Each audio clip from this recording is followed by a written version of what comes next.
Eu gostaria de me apresentar primeiramente. Meu nome é Ana Maria, sou a diretora-geral da Merz Biolab e em nome da empresa gostaria de agradecer a presença de todos no nosso evento. É muito importante para a nossa empresa e para toda a classe médica na dermatologia tê-los aqui nesse momento que a gente tem uma mesa e convidados tão especiais. Queria chamar a doutora Denise Steiner para apresentar os médicos que participarão e os nossos convidados. Boa noite, obrigada.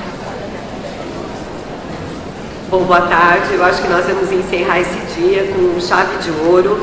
É uma excelente oportunidade que nós temos de discutir, né, as questões relacionadas à toxina botulínica com experts, né, do porte que nós sabemos que são o casal Carruthers. Então eu espero que vocês aproveitem. A ideia é, após a apresentação, que realmente a gente tenha uma discussão bastante rica de troca de ideias em todos os sentidos. Eu quero apresentar então aqui o Dr. Emmanuel França, que vai fazer parte também dessa coordenação, a doutora Doris Hexsel, que também vai acompanhar para discutir isso com a sua larga experiência, e a doutora Carruthers e o Dr. Alastair Carruthers, que farão então uma apresentação seguida dessa discussão.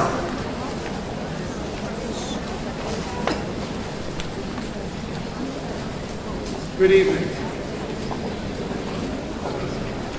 And Jean and I are grateful to be invited here to join you this evening. I just want to briefly answer this question. Why Jean and I? Well, we were the first people to publish, well, first of all to talk about and then to publish on the cosmetic use of botulinum toxin.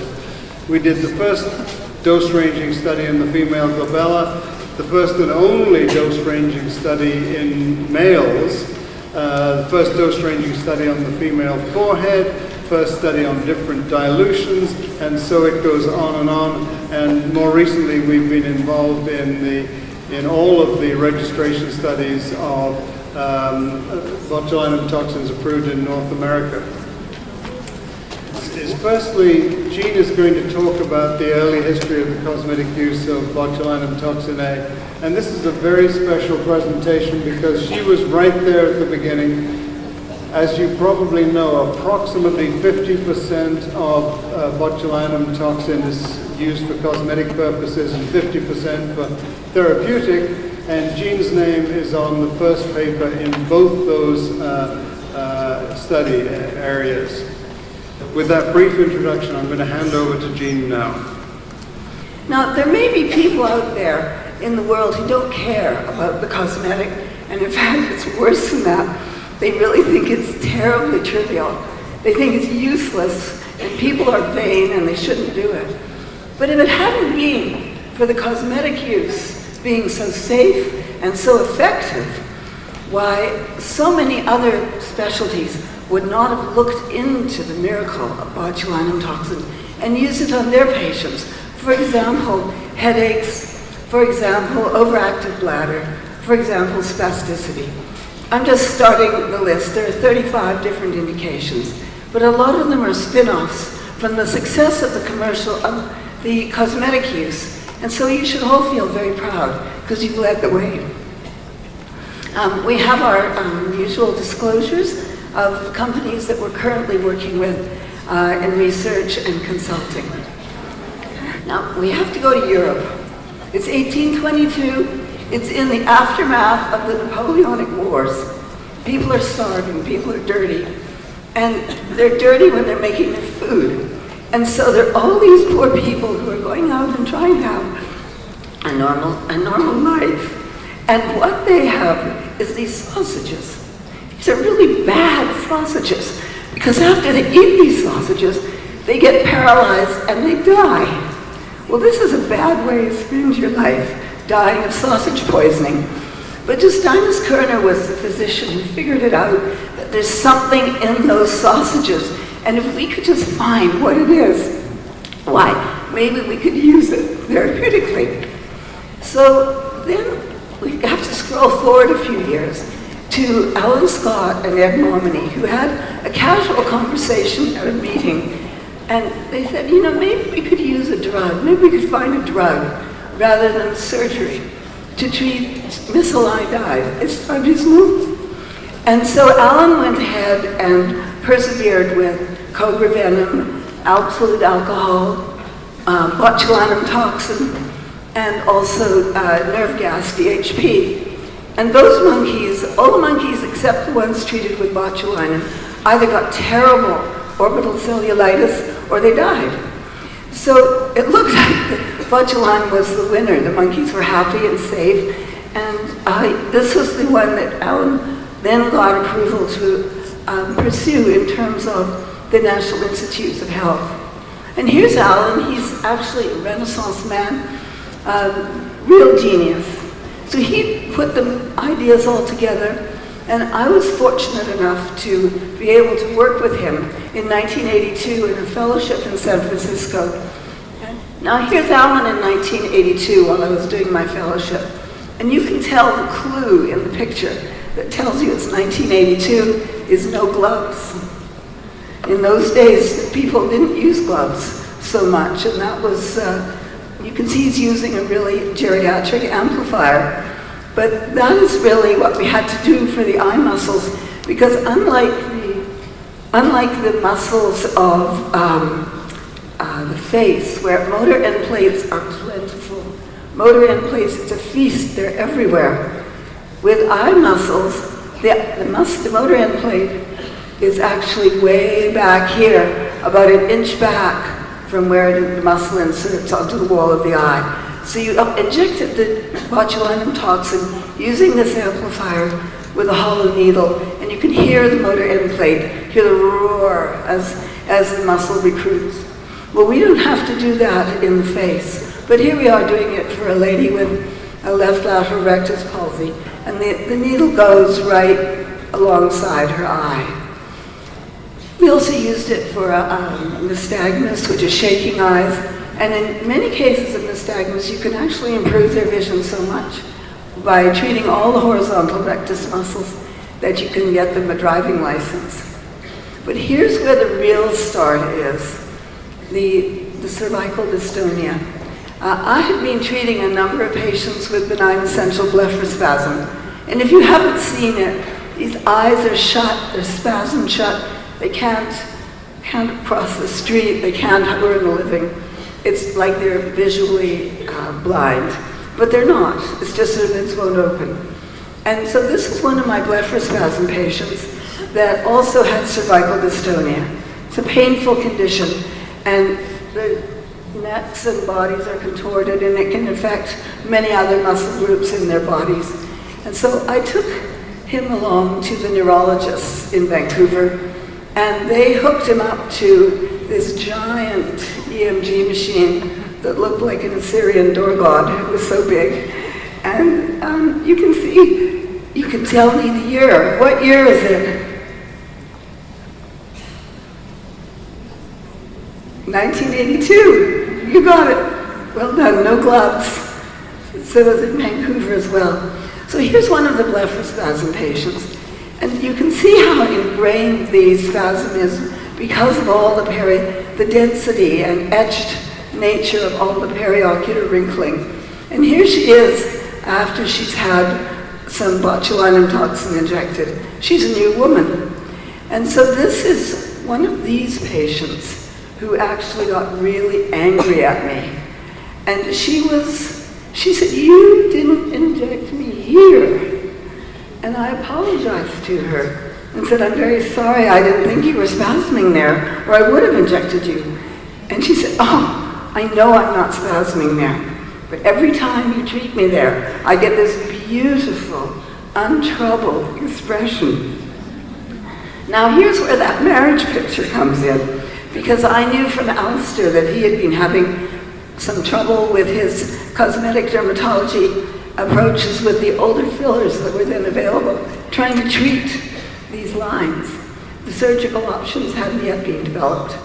And so I went home that night and said, "You know, one of my patients just told me this amazing observation, and I think I've got a solution for your frown patients. Let's let's just say that we had this really great discussion. And one of the people that was very important in our lives was our receptionist. And we actually treated our receptionist, who had the deepest frown lines, by 3 in the afternoon. She looked terrifying. And she had sat there seeing patients come in and out for 5 years. Always on time, always polite, always grateful. How often does that happen? But when you treat some people and they can see and live again, they're grateful. So we decided after we treated her, and I have her picture next. Here, you can see what a difference it made to her.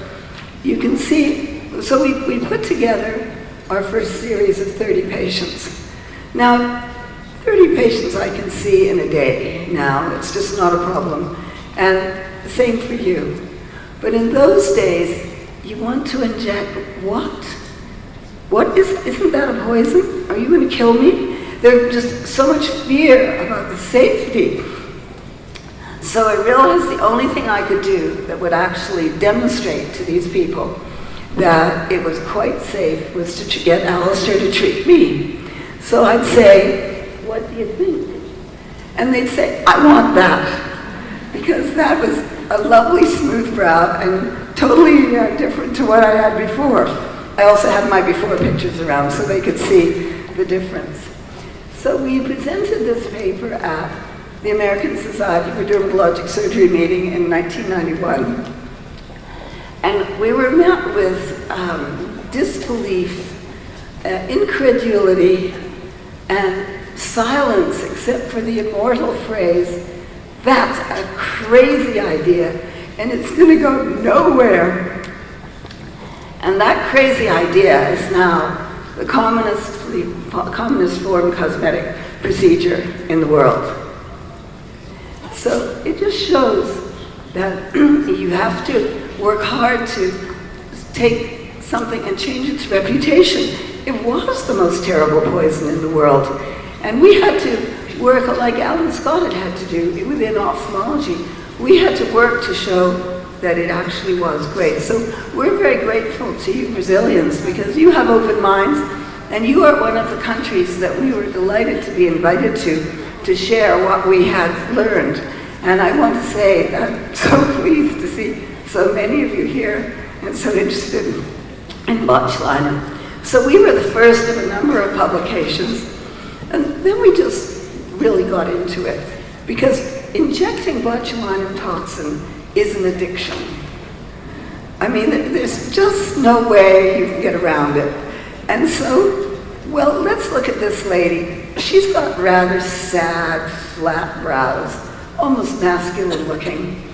And so we injected her here, here, here, and here. So just in her medial area, we didn't inject laterally. But look at the nice lift she got. And you can see in the superimposition, black as before and red as after. And she's got a lovely lateral brow lift. And Alastair's going to go into this in more detail. So we got really fascinated because everybody always says, oh no, fillers are for the lower face. Botulinum is for the upper face. How many of you have heard that? Everyone? And so this we did a study with our friend Gary Monheit with 90 patients. And we had 30 randomized to just Botox. That was the neurotoxin we used. Juvederm, that was the filler, and then the combination.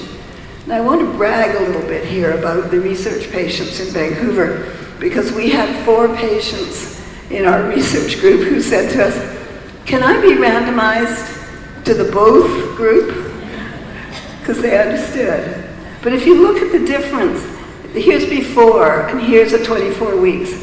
In the neurotoxin group, there's a lovely lift, isn't there, to the lateral corner of the mouth, and a softening of some of the vertical lines, which Paco Perez calls the barcode. In just the Juvederm group, not so good really on the corner of the mouth, but a lovely fullness in the vermilion lip. But put the two together, she's got the downturn, which is now not turning down. Her her vertical lip lines are much softened, and she has beautiful fullness in her vermilion lip. So this is another thing that we started saying, honestly, it's not monotherapy anymore. In most patients who are over about 22, you need more than just one thing, more than just neurotoxin. Now the other thing which we had no control over, but which was totally relevant to this whole thing, is the demographics. Because 1946 to 1964, about 80 million new people arrived in this world, the baby boomers. And so what happens when baby boomers reach somewhere around 38 to 40? They start noticing that they're looking a little bit careworn, a little bit in need of something to freshen them up. And that is exactly the moment that the old collagen and old Botox came into the world. So it was a marriage made in heaven. Here was a treatment ready for those people. So if you look at all the websites, the aesthetic organization websites, cosmetic surgical procedures in 1997 to 2010 increased 71%. But the non-surgical procedures increased 500%. So the public are getting really smart and understanding I can get these things done without the downtime of surgery. And I'm speaking as a surgeon. The neurotoxins, if you single them out on their own, this is very surprising to me, but more men were interested in their neurotoxin than the women. How wonderful. And so that's a 4,000% increase. So the non-surgical procedures were primarily facial. The surgical procedures were primarily body procedures like abdominoplasty, breast lift, that sort of thing. So here's a structure actually in Selinente in Sicily when we were biking, but it's a structure that's lasted for years. And I think that cosmetic botulinum toxin is actually, it's really the first of many very successful procedures in non-surgical rejuvenation. And we think it's as good as penicillin, and maybe better. It's a generational drug. What is seen as a crazy idea is now accepted as mainstream, which is why we're all here today. So thank you very much. I'm going to turn this over now to Alastair for some practical fun with you. Thank you.